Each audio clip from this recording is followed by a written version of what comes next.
کہ شاق ذوقو مشاق طوبہ کی پروردگار عالم نے شعبان میں ہی بتا دیا کہ کیسے کیسے لوگ جہنم میں جاتے ہیں، اور جو نیک کام کرتے ہیں تو وہ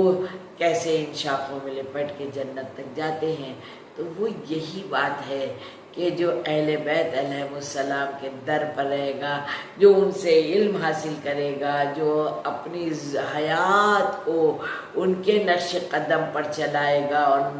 خود چلے گا، تب اپنے بچوں کو چلائے گا، اور پھر اس سے نسل در نسل جیسے چل رہا ہے تو یہ کارواں آگے بھی انشاءاللہ چلتا رہے گا۔ تو قرآن مجید ایک ایسی کتاب ہے پروردگار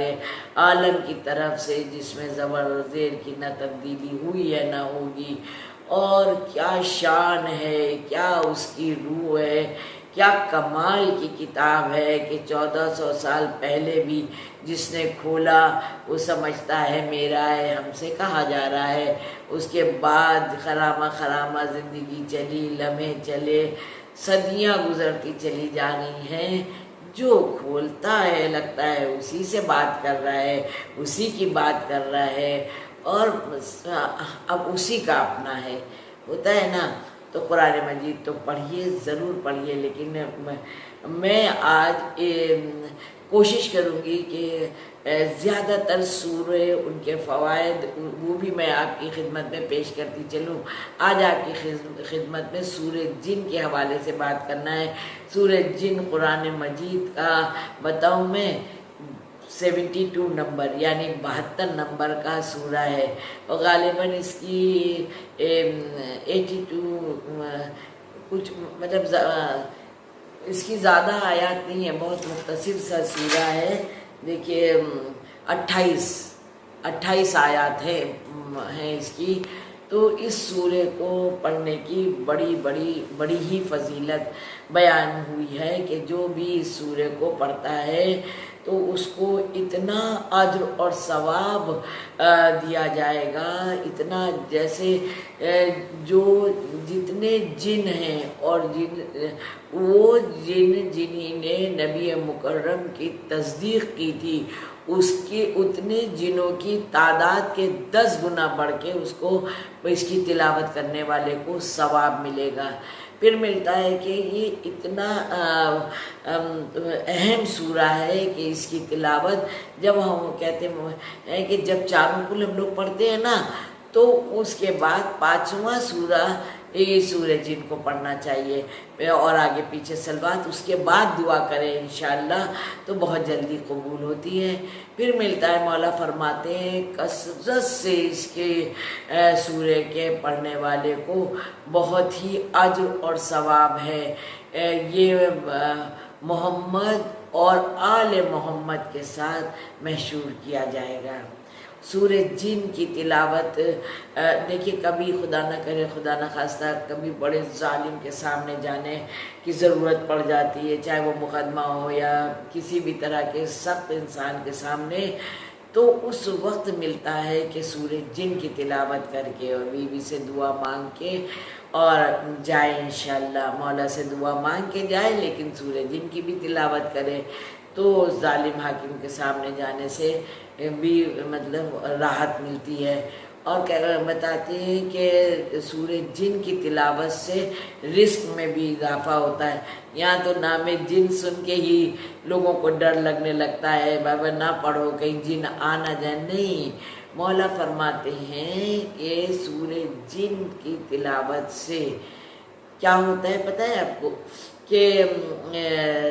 جو جنوں کا مکر و فریب ہوتا ہے اللہ اس سے محفوظ رکھتا ہے، جو جنوں کے سے دھوکہ ہوتا ہے اور اس سے جو نقصانات ہوتے ہیں وہ اللہ اس سے محفوظ رکھتا ہے۔ تو سورہ جن کی تلاوت کرنا یہ ایک اچھی بات ہے۔ کوئی بھی سورہ میں کہتی ہوں کہ ریگولر مطلب تھوڑا سا گیپ کر کے کبھی کچھ سا پڑھ لیا، کبھی کوئی سا پڑھ لیا، میں کوشش کروں گی اور بھی سورہ کی فضیلت سوروں کی بتاتی چلوں، لیکن یہ ہے کہ قرآن مجید کی تو تلاوت کریے، لیکن اس نیت سے کہ کہ اس سے کیا فائدے ہیں معلوم بھی ہونا چاہیے، بچوں کی نالج میں بھی اضافہ ہوگا، آپ ان کو یہ بھی بتائیے تو خود بھی پڑھیں، دونوں ہی سبھی فیض یاب ہوں انشاءاللہ انشاءاللہ۔ تو سورہ جن کی تلاوت جو ہے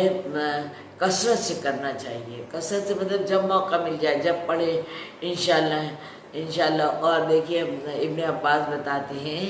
کہ صبح کی نماز کا یعنی کہ فجر کی نماز میں نبی مکرم صلی اللہ علیہ وسلم نماز پڑھ رہے تھے، زور سے پڑھی جاتی ہے نا صبح کی نماز، پڑھ رہے تھے تو جنہوں نے ان کی آواز سنی، جنہوں نے آواز سنی اور وہ بہت پریشان تھے، جب سے رسالت کا اعلان ہوا تھا تب سے شیاطین کو اوپر کی طرف جانے کو منع کر دیا گیا تھا۔ تو تمام باتیں ہیں، کہاں تک بتائی جائیں انشاءاللہ کوشش کروں گی میں کہ دیکھیے قرآن مجید بڑا انٹرسٹنگ ہے، بہت ہی لذت ہے، بڑا ہی لطف ہے، اتنا حسین، اتنا خوبصورت، اتنی نالج کہ اگر آپ پڑھیں اس کی تفسیر، اس کا ترجمہ، آپ کا دل نہیں مانے گا انشاءاللہ، پڑھتے ہی چلے جائیں گے۔ تو روزے تو رکھیں، نمازیں تو پڑھیں، لیکن سوروں کو بھی سمجھ کے پڑھیں اور اس سے فیض اٹھاتے رہیں انشاءاللہ۔ روزہ رکھیں لیکن روزے کی حفاظت، شروع کی گفتگو جو بھی ہے میری رمضان المبارک کی، کئی ایپیسوڈ میں نے ان آیات کا تذکرہ کیا کہ کیسے گناہوں پر بات ہوتی رہی، تو اب ہم ان کی حفاظت بھی بتا رہے ہیں کہ کیسے گناہ سے بچتے رہیں۔ میں یہ ساری باتیں بھی بتاتی چلوں گی اور انشاءاللہ زندگی رہی تو سوروں کی بھی اہمیت بتاتی چلوں گی۔ تو سورہ جن کی تلاوت کریے، نمازیں پڑھیے، روزے رکھیے، لیکن نماز اور روزے کی حفاظت کریے، حق تلفی کسی کی نہ ہونے پائے، جو جس کا حق ہے اس تک پہنچتا رہے۔ اخلاقیات پر بڑا کام کرنے کی بات ہے، اس سے میری عبادتیں قبول ہوتی ہیں۔ خمس ضرور دیجیے تاکہ میرا پیسہ پاک ہو سکے، میرے روزے پاک ہو سکے، نمازیں صحیح ہو سکے، اور سب کو مولا کی ضمانت میں دیا۔ اور مولا کو ضرور سے دعا کریے کہ ان کا جلد سے جلد ظہور ہو انشاءاللہ، بی بی کا روضہ تعمیر ہو، اور نازف شاہ رضوی کو اور ان کے بچوں کو بھی دعا میں یاد رکھیے گا۔ والسلام۔